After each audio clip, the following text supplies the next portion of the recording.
പൊൻചക്കേട് മടല് കൊത്തി നാറു നാറ് അരിഞ്ഞിട്ടങ്ങൂട ചൊരുക്കി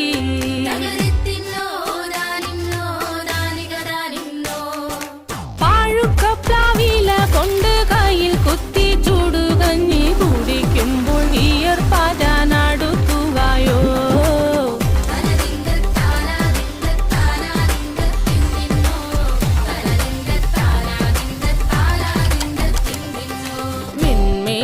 പത്തിരി താളിൽ നല്ല താറാവിൻ ചൂടുള്ള നാടൻ കറി വേണ്ടേ.